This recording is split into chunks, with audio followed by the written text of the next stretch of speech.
And we are live. Welcome to the most recent installment of the Mecca of Banter. It is your host this week, Hoove, Young Yid on Twitter. Happy to be here with the fellas. Always a great time hopping in on Mondays. Most of my Mondays are followed by losses, regardless of what team that I talk about. But it's always nice to get 3 points or, just a win on an aggregate second leg situation to boost the mood. We've got a couple folks in here this week. Let's check in with the fellas. Dobes, what's up, my man? I'm just gonna start off and you could just pinpoint exactly what I said last weekend or last Monday. Just put it today. Both of my teams sucked this weekend. But I'm here.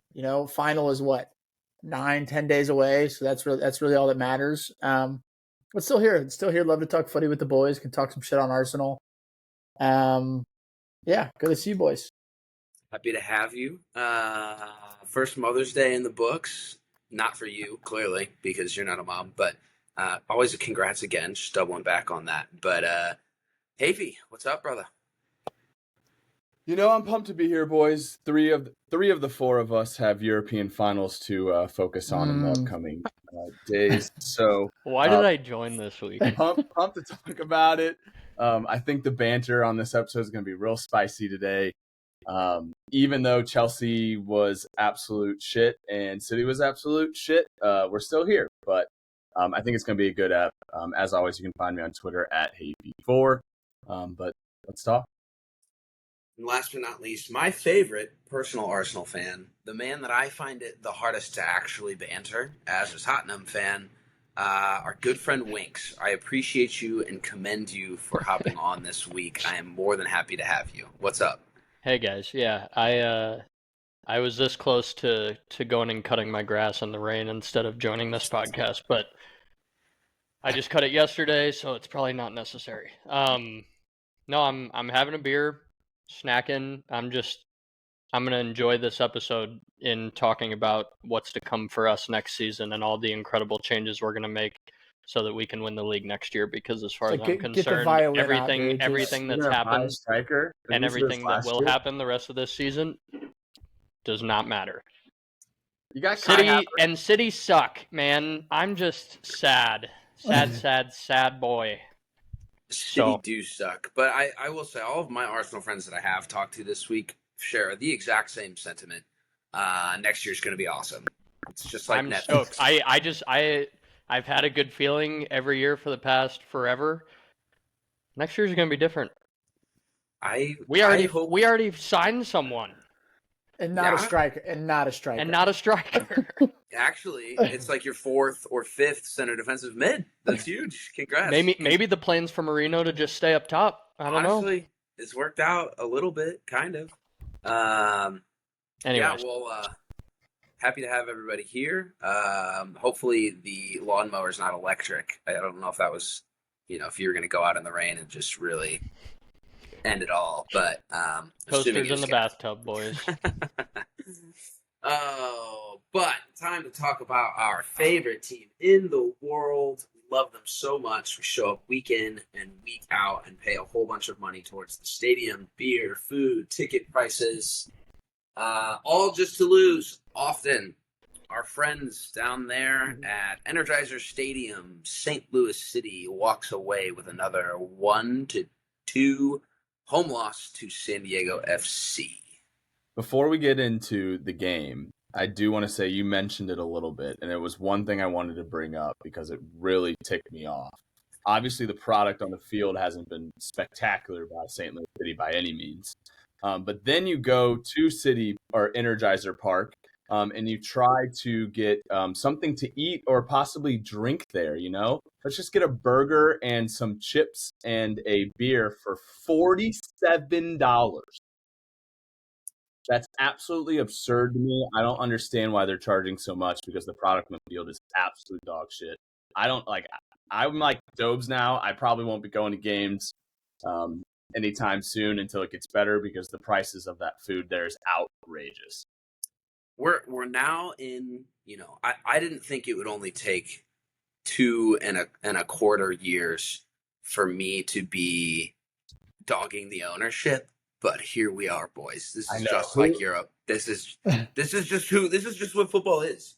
Ugh. Nothing's good until you win something, and then you blame the owners, you blame the sporting director, you blame the manager. And I have a feeling there might be plenty of that this evening. Honestly, on all three of them. There's a lot of blame to be shared at the moment amongst the All for City folks. 2-1 loss, San Diego FC, who are a very decent side, doing pretty well in their inaugural season, headlined by Chucky, Erling Lozano. Yeah, he didn't score, but they did twice. Once on, a type of error I would make on the back line from our good pal Josh Yarrow. Love the guy. Top lad. Really, really, really, really disappointing and unfortunate error leading directly to their second goal. First goal just wasn't good enough in the first place. Let's start with the game, and then we'll kind of dig into the more in-depth situations. What did you guys think of this one? Because I have a couple thoughts. It's very tough for me to like separate like just talking about the game versus the rest of it, but I'll kind of save it for post to talk about Coach, Olaf, Lutz, all of it.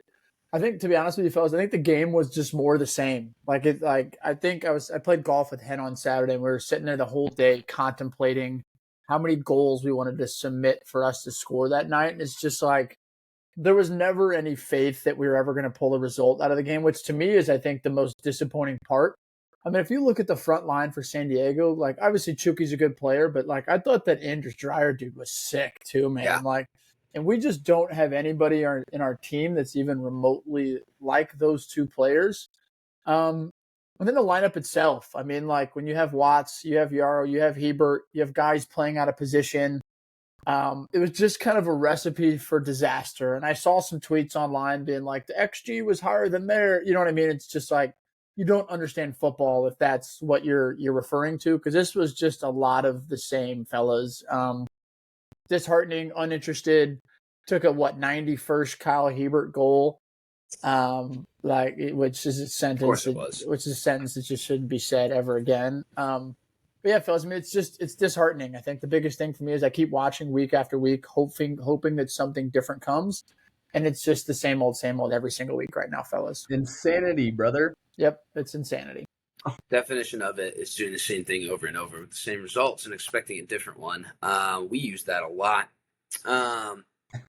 Here's the weird piece on some of this to me is that you can do a lot of reading, and again, we always mention Michael Sinnott, Chat City Tactics, good pal, and great analytical mind, and I appreciate some of his reservations, not the right word, but hesitation to call out for Olaf, call out for this, and that. We were the better team in this game for about 60, 65 minutes. Agreed. So for that to have happened and then to still lose 2-1 is extremely disappointing. We had a really solid press rolling in the first half. That was a total breath of fresh air. Our players are maybe not built to be the gegenpress team that we've had in the past, but they were just better. It was just more coordinated. You could see, Hartl or Klaus, when someone didn't get to their man in the coordinated press and pressing triggers that we ended up having, they were pissed at the guys behind them. I loved that. At the very least, there was a little bit of heart and drive to me on that one, and we had an okay opportunity or two to just kind of start the game and go through the first half, and then subs, and then missed touches on the back line, and then empty, and then just nothing. Going past the game, for me, it sucks that we're not healthy. We can say this week in, week out. We're not that healthy. We've got probably 6 guys outside of our starting 11 that aren't available. That doesn't help you. But Dobes has said this in the past. You've got to be able to get a reaction from the guys that come back, like that are available. I understand that we're not the healthiest. We're missing Lubin. We're missing, Kessler, like 2 of our easily most important pieces. I hope Berkey's back this week. There's a million things that you can point at, but it's just still not working, which may go one step further than Olaf. Now it's like, okay, we no one was expecting Josh Yaro to be a 90-minute center back week in, week out. No one was expecting Kyle Hebert to be a 90-minute center back or wing back week in and week out. And now there are two most minutes on the squad so far. So that's a roster construction thing. Yes, we've bought and paid money for Bundesliga and Bundesliga 2 players. We've brought in Baumgartel. We've brought in Horn. Neither of which are, lighting the place on fire, but they are more serviceable to me than Josh and Kyle. So now we're just kind of stuck. Nobody else plays these positions that we can trust. What's up with Wenzel? Why haven't we seen him? I thought he was the Wenzel or even JGR. Is he still hurt? I don't know. I don't know what's up here. I mean this in the most respectful way possible, because I think all three are good dudes. But I think when you have Watts, Hebert, and Yaro starting, who in my opinion, this is going to sound harsh, are three players that probably should be playing more minutes for City 2 and then being brought up when they need to be, than starting consistently for an MLS team that you want to win, is kind of my opinion. I agree. And yes, no Kessler, no Durkin, no Morales, no Totland changes that. But fellas, I've already given up on Nielsen. You know what I mean? Yeah. So we're already a Kessler injury away from one of these players having to be in a lineup, but we don't have anybody to play there. And to me, that's where I think you're spot on, to where it's a roster construction issue. And it's if you kind of look at the front, just based off the formation, it's tough to say front three, front four, but it's Tukert, it's Klaus, you know what I mean? It's Hartle, it's all the guys that we saw last year that were scoring and producing relative towards the end of the season. It's just flat out art. And so if you have a weak back line and your front four, front five, whatever you want to call it in this formation, aren't scoring, it's a recipe for disaster. And I do think that that's one of those where it was dumb to, one, rely on Nielsen. Then it was a Kessler injury away from being just bad at the back. And then, you know what I mean? There's just no, it's one of those where I don't necessarily even blame a Yaro, a Watts, or a Hebert, because I just don't think they're meant to be week in and week out players in the MLS. They're good, solid players, but you're never going to see those players on a team that's consistently in first place in the MLS. It's just never going to happen. Yeah. I've said we've needed defenders for a while, and I think not only would it help us defensively on the side of the ball, but in possession too. I feel like that's another area where it goes back to our back line, and you're almost oh, this could be a turnover or a play back to our goalie, and he's just going to kick it as far as he can. I feel like if we get some talented defenders who can actually not only defend but possess the ball, it'll help with our offense as well. I think they feel the pressure and are forcing themselves to try to create in areas when they don't usually have to. I think you're 100% right, but our defensive line last year wasn't good, but we were still scoring goals. At some point, obviously, we've got a system. We've got a system that Olaf is definitely not straying from, clearly. We're going to continue to play this system. But Hackworth was doing it with not a great back line and some offensive reinforcements who were fresh out of a Bundesliga or Bundesliga 2 season and playing decent. It definitely helps us going forward having competent ball players. And again, I think that's, just the quality of what you're allowed to do within MLS and their own weird little roster construction rules. Josh Yaro and Kyle Hebert and Akil Watts have not ever had to be good ball playing center backs or defenders in general. That's not been asked of them, because they shouldn't have to play enough to be in a system to where that's their role. And now it is, and it's clearly an issue. So having to deal with that is a nightmare. It's brutal. And then to, just the lack of concentration on a ball, just a quick turnover to a cheap goal from Josh is salt in the wound. Because if anything, he's an okay 1v1 defender. He's decent in the air. He's kind of fast. But that's look, man, that just can't be what we're relying on. So, whether that's Lutz and his, what he's able to get, albeit on probably a little bit of a tight budget from the ownership.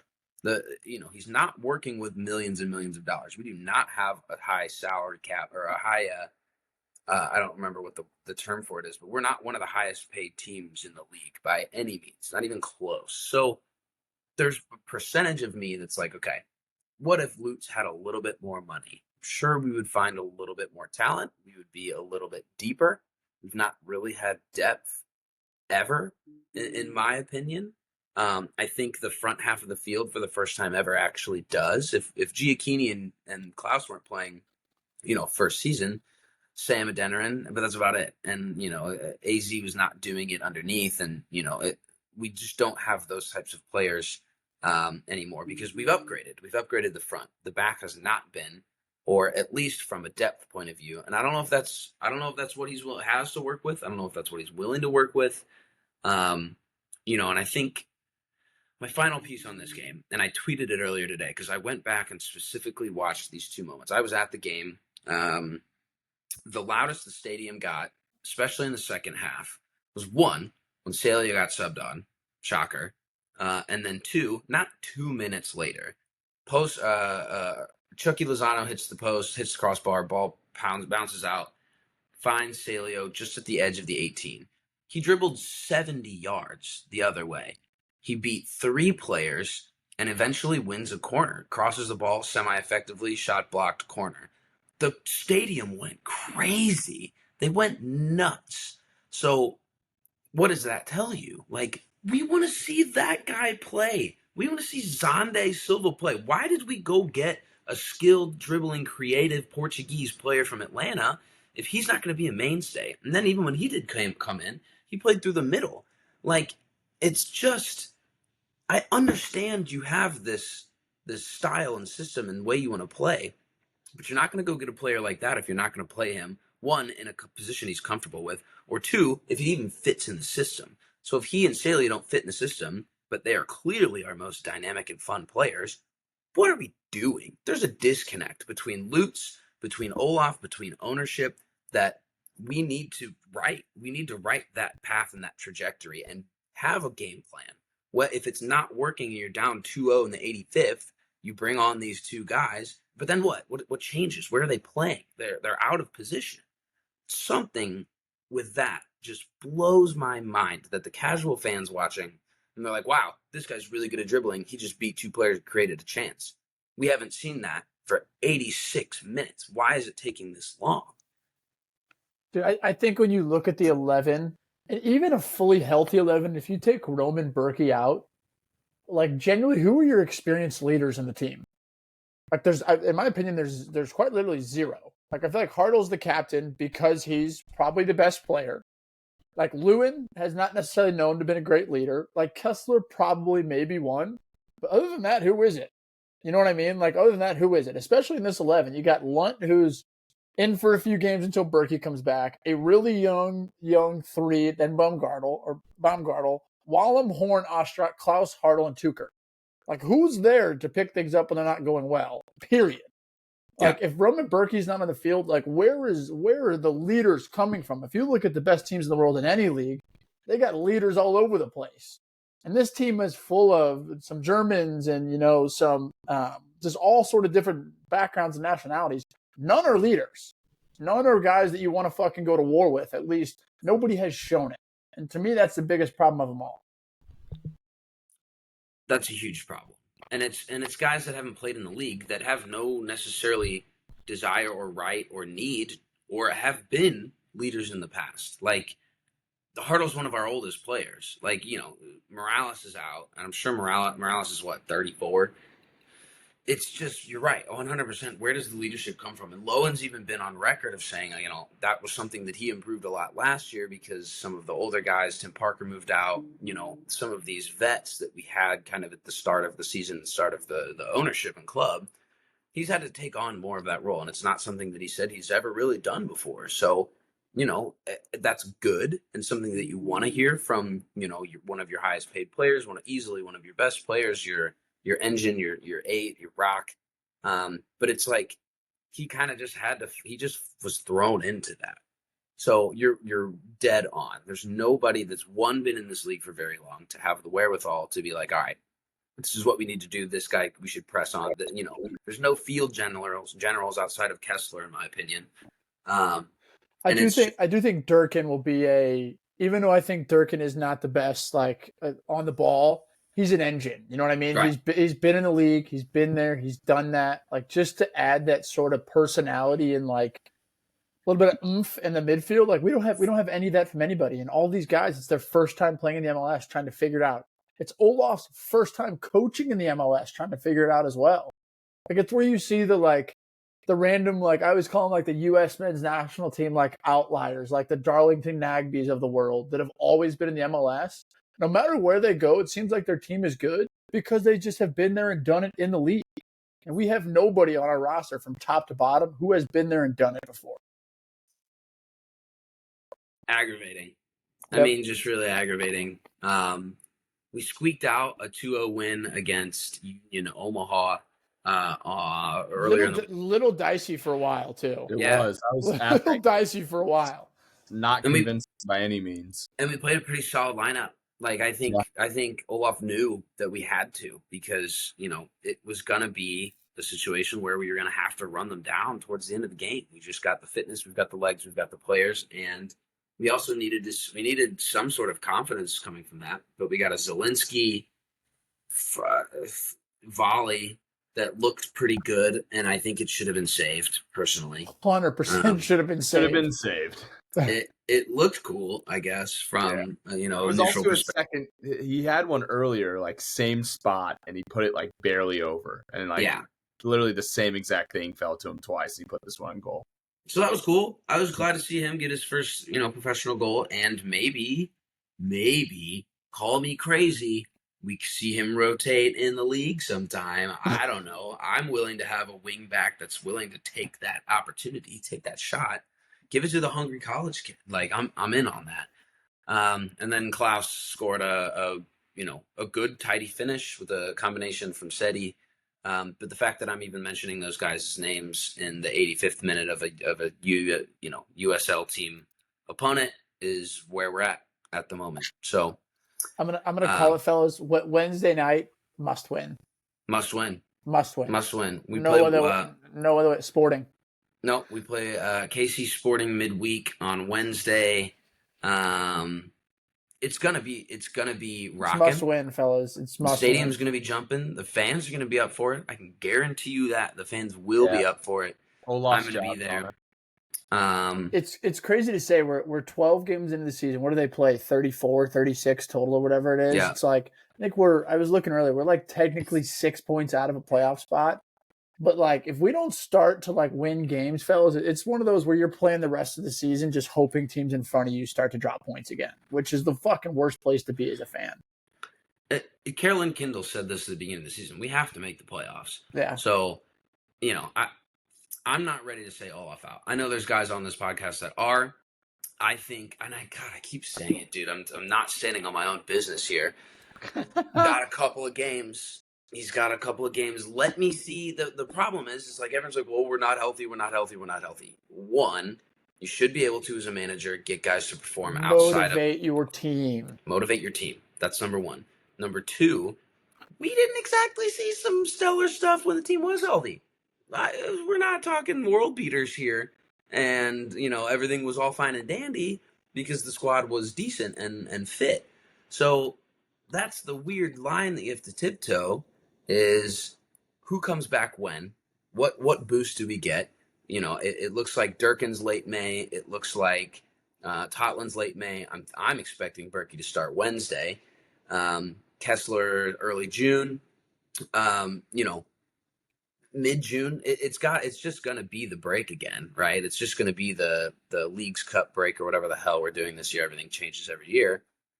That's going to be your bar. That's just going to be where you're at. And if Olaf has any desire to play a friendly against his former team, Aston Villa, during that Leagues Cup break, he's going to have to win a couple of games. So, time will tell, folks. Sporting's must win, and then we play second in the Western Conference, Minnesota, back-to-back. So, yeah, must win. I may even hammer us on Wednesday night just for fun. Yeah. Must win. Yeah, must win. It has to be. It has to be. Like we mentioned, next game, Sporting KC, Wednesday. Check us out if we're there. I'm going to be there. I'll be at Maggie's. beforehand.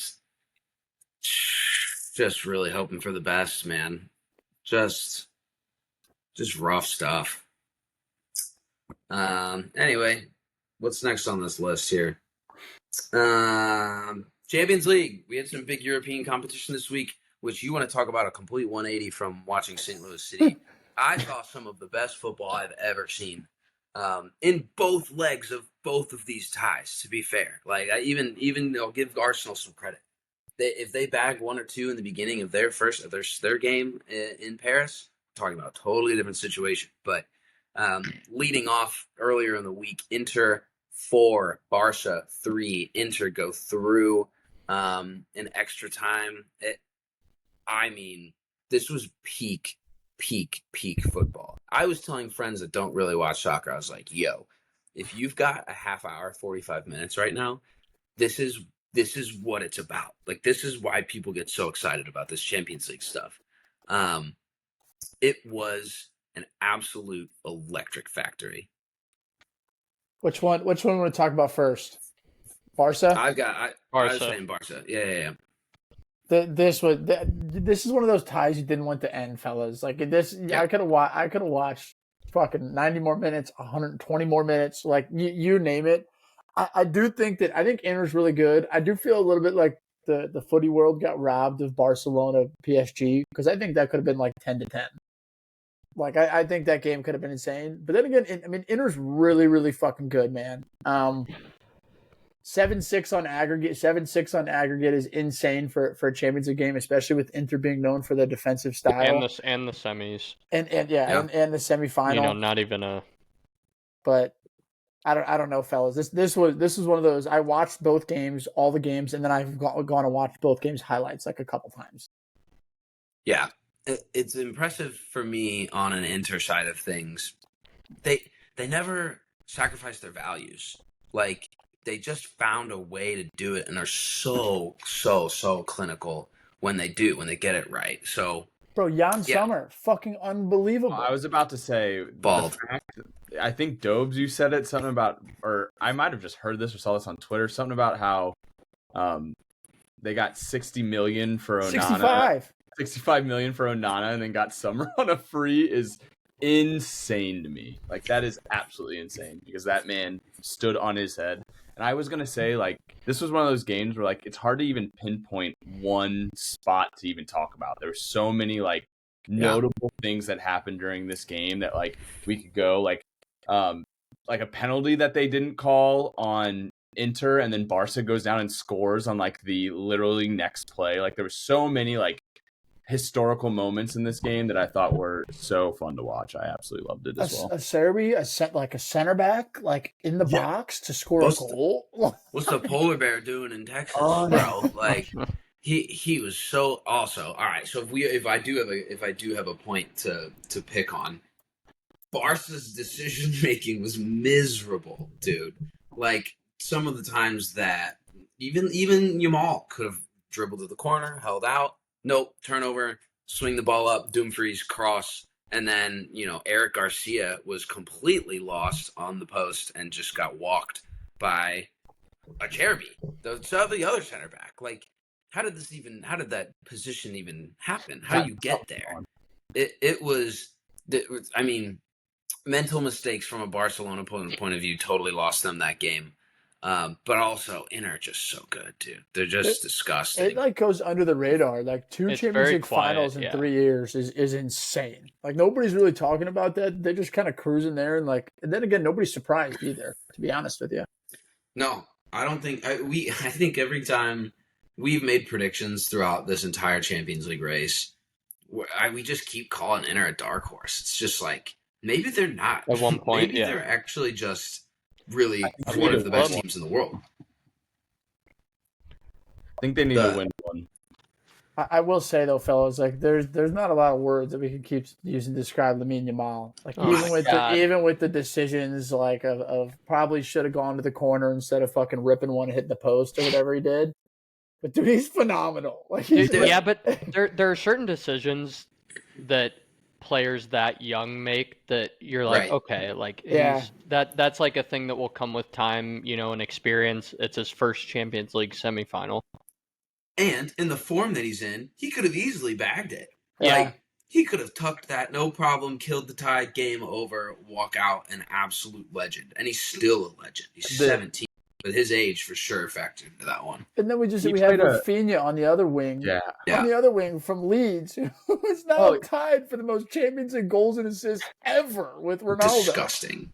That's crazy. Yeah. Yamal played a ball to Rafinha with the outside of his foot that I was just like, it jaw dropped me, and I was like, all right, this kid is just absolutely spectacular. Dude, Like, he does it like twice a game every week, too. insane. And like, I'm pretty sure Rafinha put it over the post, but like, Yeah. it was such a good ball. I was like, oh my word, this kid He is- did it in the Classico this weekend, and Rafinha Yes. did the same thing. Yeah. Skied it again. The guy is... It's... You always talk about fun to who's the watch next... as well. So fun to watch. So much fun. He's so much fun, and he's like, he knows it, but it's not in a overly cocky, I'm the best in the world way. It's just like, look, I'm gonna beat you here, and I know I'm going to, and you're gonna give me one too many chances, I'm gonna bag. And he's also 17. Messi did not have that level of confidence or swagger. Bro, they were still trying to give Messi steroids at 17, I don't even dude. know if Messi ever had that kind of swagger though that Lamal does. The only thing that sucks is the Harvey Elliott haircut. That it's just a phase. Noodle It's just head, a dude. phase. It's just a phase. I did see something the other day that said that Rafinha, I think he's at 58 or 59, like just past Neymar for like, I think Neymar was at like 55 or 56 or something for Neymar's single season at Barcelona, which is like, it just shows the company he's in.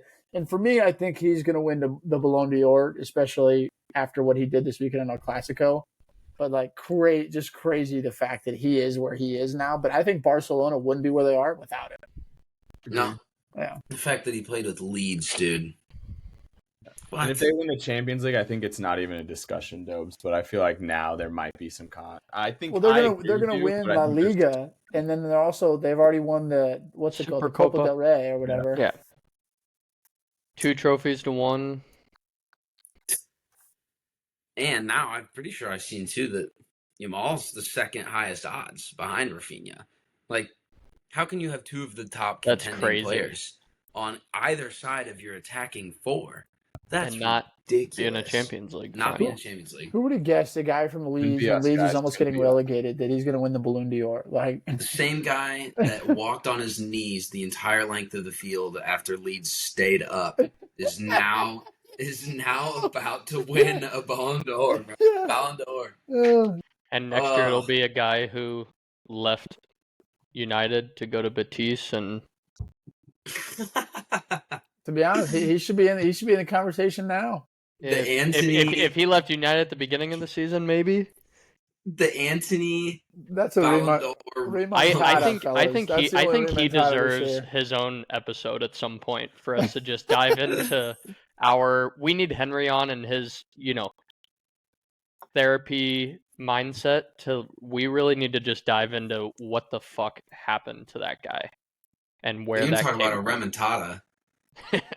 Dude, I mean, that's the remontada of all remontadas. Bro, there was a video of the Betis fans celebrating making the Conference League final, of the fans chanting his name to stay.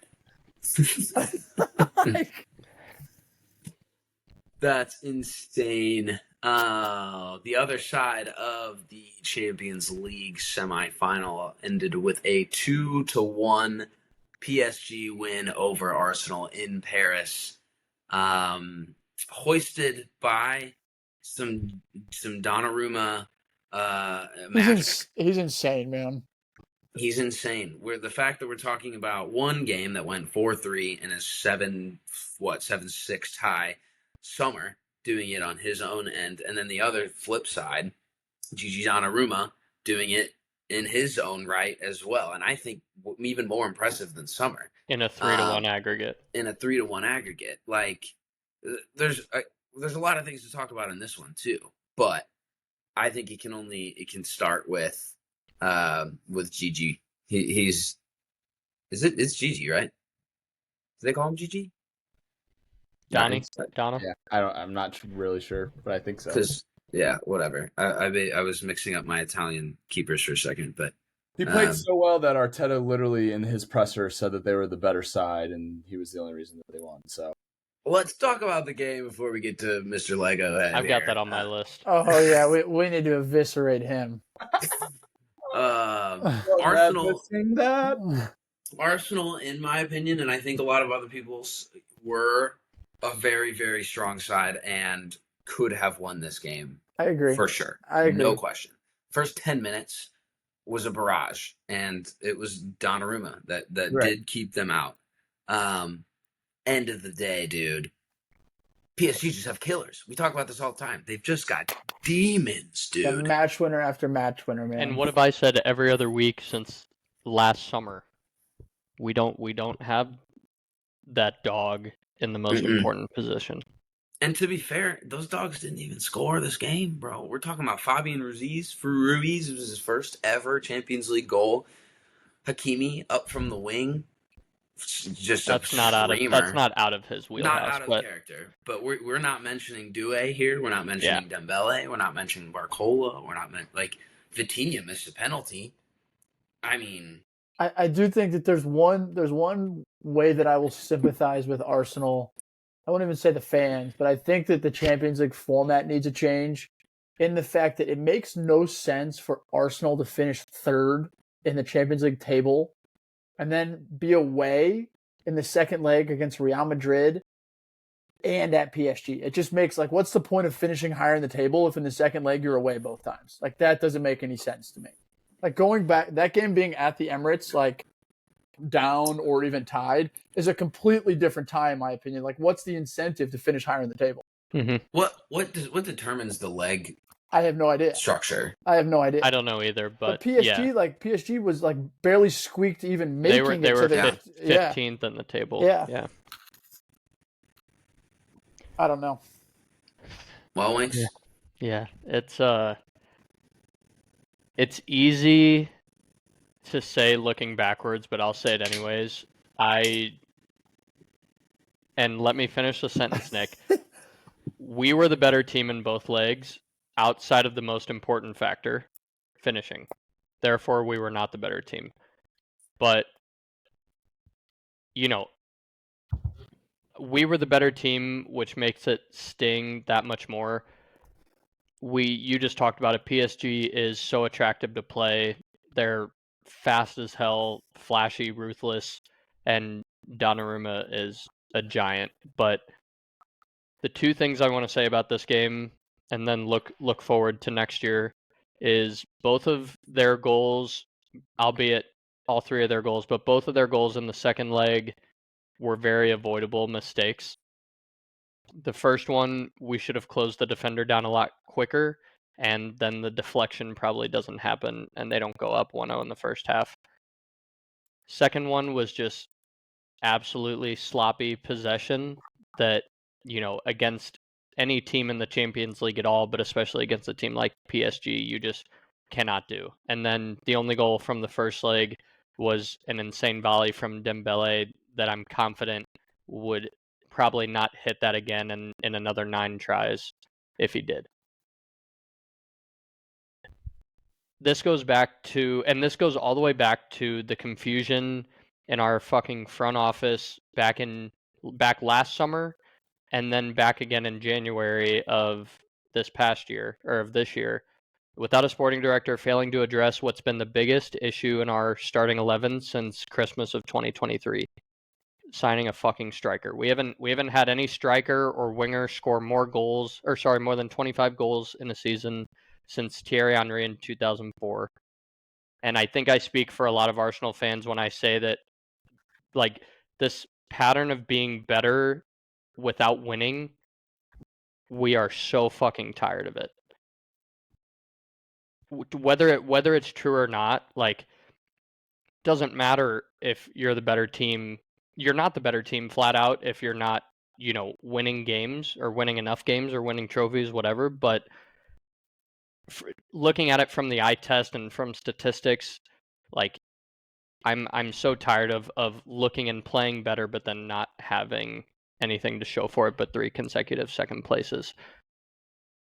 When we get to the podcast where we talk about, what's next and so on and so forth, to leak into that conversation, I will say that we now belong in that environment. I don't think that this was like a fluke run by any means. We went, face to face with Real Madrid in a quarterfinal and beat them in both legs. We held our own very well against PSG in a Champions League semifinal that we haven't been back to that position in that tournament since I don't know when. But we looked like we belong, and I think that in itself is huge progress. I don't think that we're that team that's like hoping we're going to qualify. We're not that team that's, scratching for 4th place every year, being But that bubble still a team possibility this year. like we were, like we were for the last, outside of the last couple seasons, the last 5 or 6 before that. Like we're contenders, but we just can't make the same mistake that we did last summer and in January and not addressing the most important aspects of why our team can't make that final push, because I firmly believe if we sign a pure goal scorer, we win the league. And we probably make it to a Champions League final. I think you win this tie if you have Richarlison up top. Like, and not even a slight. You just needed a 9, dude. Like and Kai Havertz isn't that guy. He can score, yes, but he's not that out and out 9. Like, it could have been anybody. And I was gonna say Rasmus for that. I don't think so. I don't know. Give Richie a little bit of credit. He scored a bike in the World Cup. Never forget. Yeah, you're right, dude. And everyone I've talked to from an Arsenal fan perspective is like, any of those guys that you're linked with now, you 100% go through this. I don't think that's a question. I did hear Gary Neville say something that I firmly do agree with. This is going to sound like a shot, and maybe it is, but like, Arteta getting 5 years at a big club without winning a trophy is honestly like a privilege. Like, because what doesn't happen at Liverpool, it doesn't happen at United, it doesn't happen at City, definitely doesn't happen at Chelsea, it doesn't happen at Spurs. Arsenal's the only club that somebody can go 5 years with no trophy and still keep a job, like 100%. Or beat Thomas Frank at Brentford. Yeah, like yeah. Like, but that's it. The two are extremely different. You know what I mean? Yeah. Yeah, and I know we'll probably dive into that, once all the seasons wrap up and teams do start making changes, but I don't know what's going to happen on that front. And I also don't fully know how I feel about it yet, so I'd like to hold that for another conversation. Well, speaking of Arteta, what a wank. Dude, wank. That guy sucks. Did you guys see the interview with the girl where he was like, the people over there said that we were the better team, and she's like, who said we were the better team? And he's like, the people over there. And she's like, who said that? And he was the PSG bench. He's like, yes. And then he was like, their keeper was the best player of the entire tie. The keeper was the best, and she goes, Hakimi was the man of the match today. That was so good. That was so good. He just like froze, dude. I did not watch the post match for obvious reasons, but and I saw Tim Howard and Robbie, whatever those guys are, on the Premier League match day, kind of talking about it, and the Robbie was like, Rebecca Lowe kind of reined him in, but it was like, how do you feel about these comments? He's like, I don't like them. He's like, end of the day, it does not matter what his outward perception of who he is matters. That none of that matters. The matter is, can you get the team on the inside to perform? Do they buy into the project? Do they enjoy playing for you? And I would wholeheartedly think that most of those guys do. That's a pretty accepted thing because they're doing well. You know what I mean? But dude, I would like Arteta, even if he was just like, they were better than us. We weren't good enough today. Arteta, you know what I mean? Like, if he was like, we didn't score enough goals. They were better than us. We don't deserve to go through. It's almost say that. Like, it's almost like at times he's overly media trained, or feels like he is, like politically almost, like as a public figure, you put a spin on everything and try and see it in the most positive I think he's light. Self-conscious. I do. Like, I think he's arrogant. Yeah, I don't know. Like, I would say the former than the latter, but I think that I don't know. I mean, every team gets talk shit on, but I feel like between us and Spurs, we're two teams who are very easily. It's very easy to talk shit about us because of But our, it's because of Arteta that you're easy to talk shit about.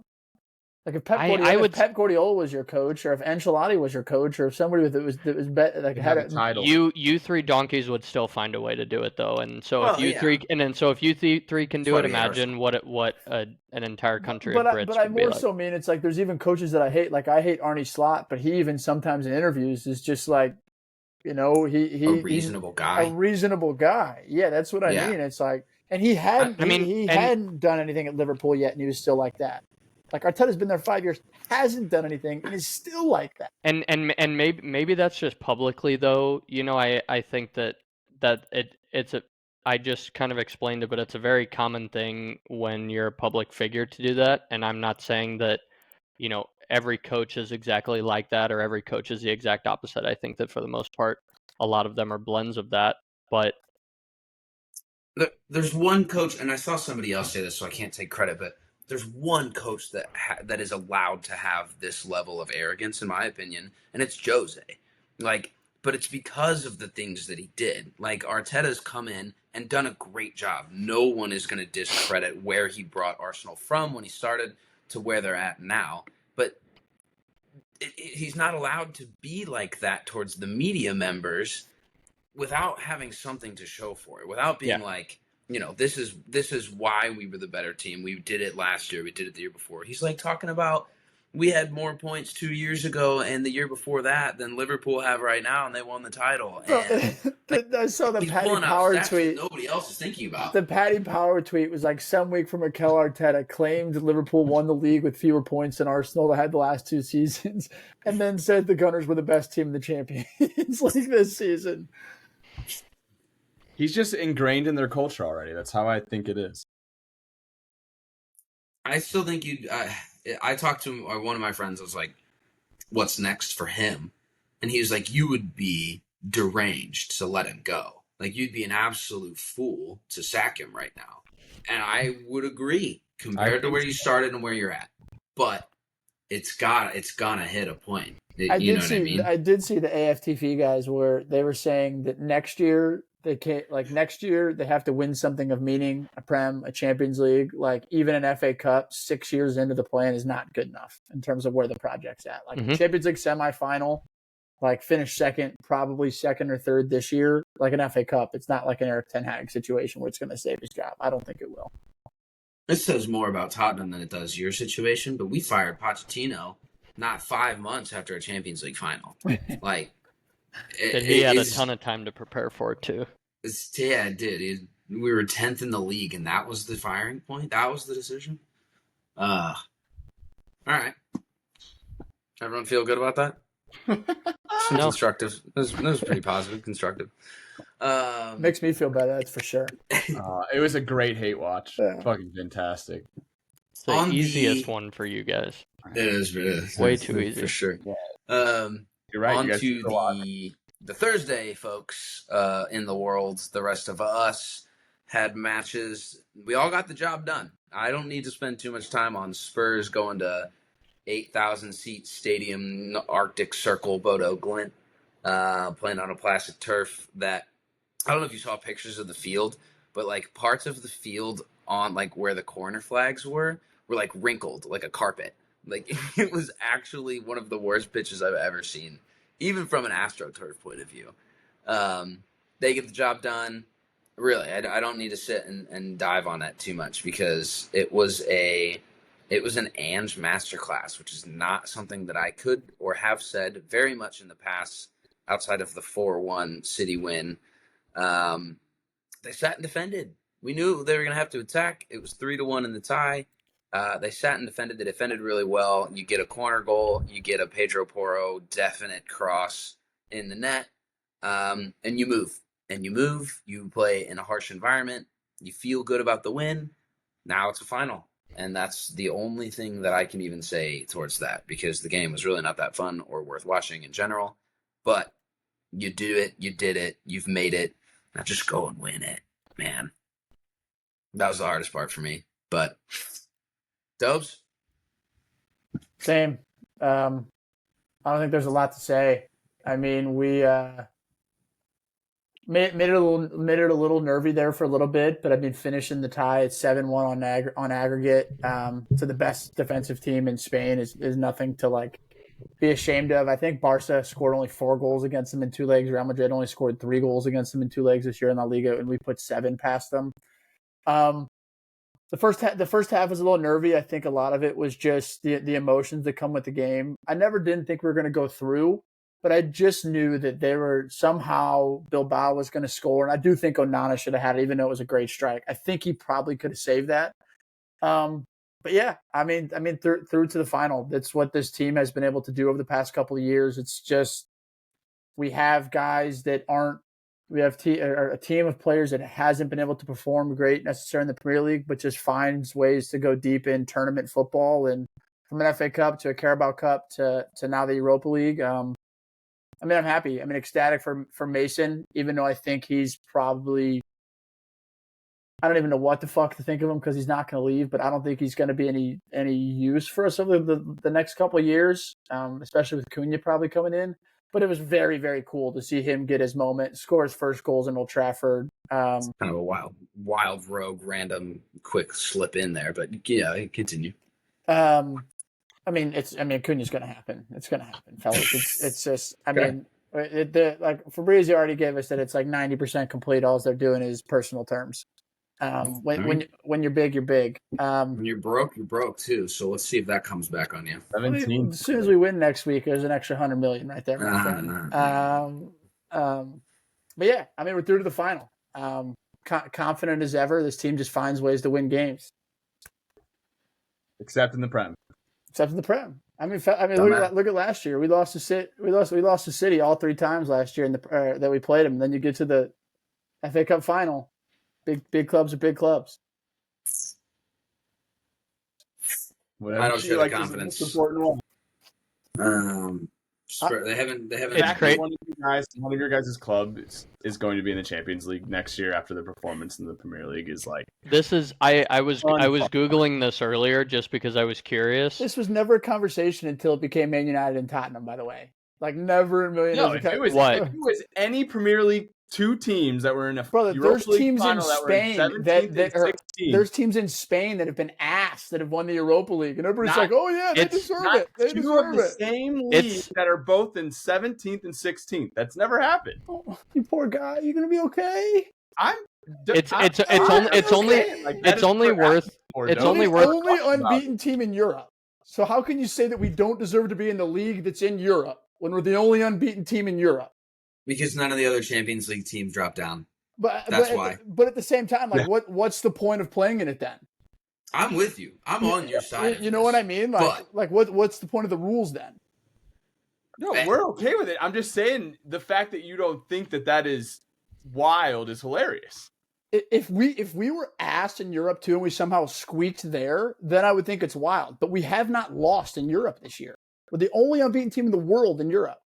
Like in the Europa League, we have been the best team in the Europa League this year. Like we have not lost.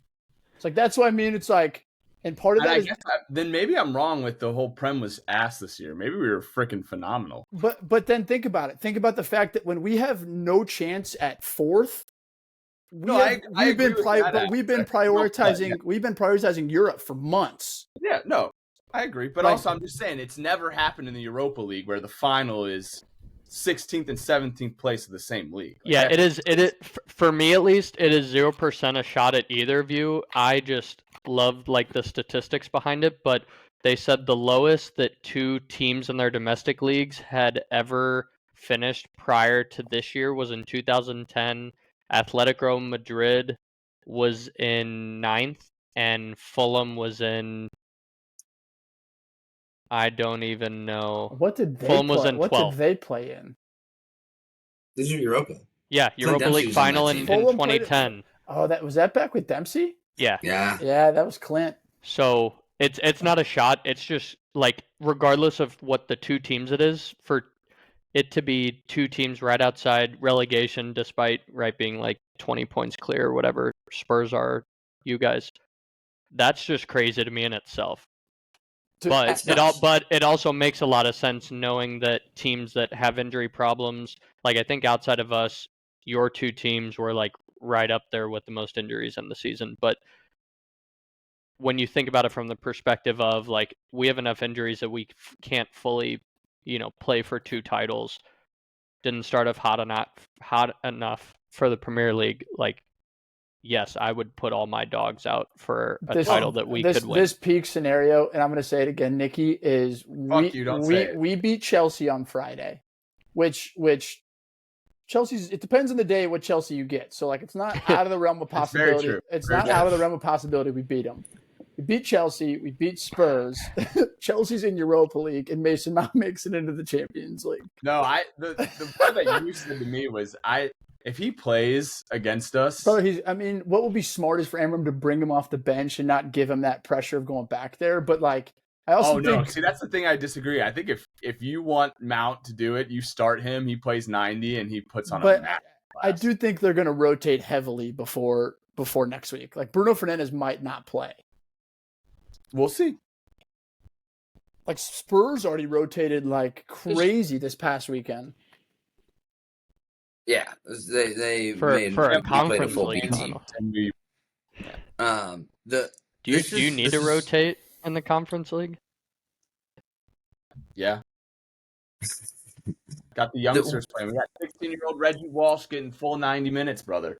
Dude, Spurs fans have I'm not saying you weren't. I'm saying for the teams that you're playing that we've never heard of, like, do you need to rotate? Talk about Anthony possibly getting a Ballon d'Or? What do you mean?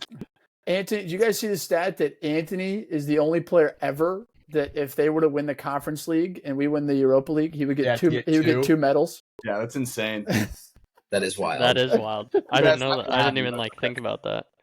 The last piece on the Europa League for me, Spurs fans have asked for this for forever. As long as I've been a Spurs fan, there's always been one request: throw the league, win a cup. We're now seeing it very much so come to fruition, and everyone is losing their fucking minds. No one is okay. Win or loses, he gone. Yeah, I think so for sure. This is crazy. Yeah, but I saw something. Go ahead. You can go, Hoof. Sorry. No, I don't remember what I was going to say. It's you can't have this form in the league. You just can't.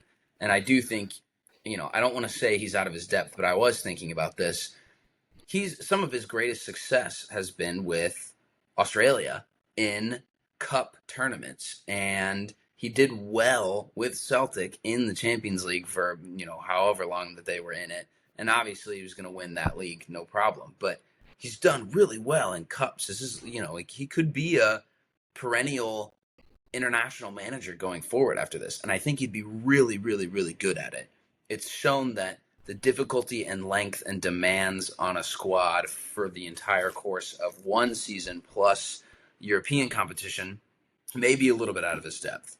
But you win the trophy, you could still get a statue and get sacked. So, there's always that chance. So I saw, or I heard, I don't remember where I heard or saw this, but they were saying something about that Spurs staff is like, they're all getting like trips to the final paid for and free. And like United is doing a dinner where only the actual staff members get free food and their guests don't get any. They're not even giving their staff like tickets to the game. So brother, we got to buy Cunha. Fuck the staff.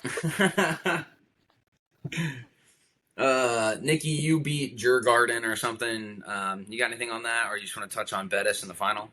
We can just briefly touch on it. Honestly, I already said the main thing I want to talk about. Reggie Walsh, 16-year-old getting a start and playing 90. He actually impressed me. I was not thinking he would be anything, and he actually did pretty well. Drewsbury Hall finding the net against these no names that I have never heard before in my life. But yeah, we move. Super excited for the final. Obviously, Anthony and Betis are tearing up that side of the bracket, and it's going to be a fun final to watch. I think they've kind of been the only other team that I was nervous about coming into this competition. I still think it's ours to lose. Obviously, Isco is another very talented player on Betis, but Isco's a I think dog, man. we will bring. I'm hoping we bring a decent starting lineup. Obviously, we still have the Premier League to fight for, so the timing of the game is obviously a big factor for us. So we'll see how that goes. When is that game? Is that the 22nd? Let me look, honestly. Bro, You know, I found this out. Betis have lost one game since February 23rd. It's the 28th. Okay. Why is it after the Europa League final? I don't know. You know who came from Djurgården? Could have been a completely different tie, if you ask me. Lucas Bergvall. Stud. 18-year-old baller. Yeah, he was probably one of their best players. Yeah, I really liked him. I know, that's crazy. I didn't realize that this week until later. Yeah, but honestly, I'm more excited for the Prem than I am for this final. I know that sounds crazy, but one is to get us into the Europa League, and the other is to get us in the Champions League, and I'd much rather be in the Champions League. So winning the title would be cool and all, and it would be one more that Maresca has than Arteta. But I obviously would much rather us pay attention to the Premier League because I think we have a chance to finish in the top four. Well, speaking on the Premier League, let's just touch our last piece here on Newcastle-Chelsea. 2-0 to Newcastle. We had a red card for Nicholas Jackson. Yeah. What are your thoughts? A quick one. Just bang through it. Yeah, well, this one was an early one, boys. 6 a.m. So I was definitely half awake for this. I also didn't start it until the 3rd minute. So popping on 1-0 to start the morning was definitely not fun. I went back and obviously saw their goal and was not too thrilled about it. Caicedo was kind of out of position. Him playing right back, I have a feeling that's going to happen because that's not his normal position. I'm not going to say I don't mind him playing there because I do like when Lavia crazy is on. But he's your best midfielder. No, I know. I agree. It's but crazy. It's one of those things where like he's so talented that like you trust him in those positions. Like that's where I feel like Maresca was leaning towards of like if you had to pick one of them to go to right back, like we're like, all right, Caicedo can, but that's a whole nother topic that we can get into. Regardless, I thought we played well besides obviously the second goal and the red card. I was definitely impressed with the way we played. Obviously we were a man down. But the red card is I watched it. When I watched it live, I called it soft in our group message, but after rewatching it, I'm more just ticked on Nico Jackson. Because he should have never put himself in that situation whatsoever. Bingo. I think obviously there's a couple of factors that go into it, but regardless, if you're leading in with an elbow, even if it is on a shoulder or a chest, you're just asking for a foul or some disciplinary action. I think if he puts it just in his sternum, it's a yellow. It's a yellow. That's what I think he was trying to do. Like I think when he's trying to do that, and then he gets him right. But regardless, you can't put yourself in that situation. I think it cost us the game. And Dobes said it in our group message. He's also out now for the United game as well, which isn't great. And Kunku's out, so we obviously are going to have a makeshift striker. I'm hoping it's Neto because I think he's been playing well in that position when we've needed him there. But we'll see. But yeah, Nico's red definitely changed the outcome of this game. It's funny. I was texting Max Lippel, one of our buddies who's a newly Newcastle fan, and he was like, you guys played better with 10. But I do think if we had 11, it would have been a different outcome. So this one hurt. It was a must win for us. And I would literally, if we would have won that game, I would have been talking so much shit on Winks because I think that Newcastle has a chance of catching Arsenal now.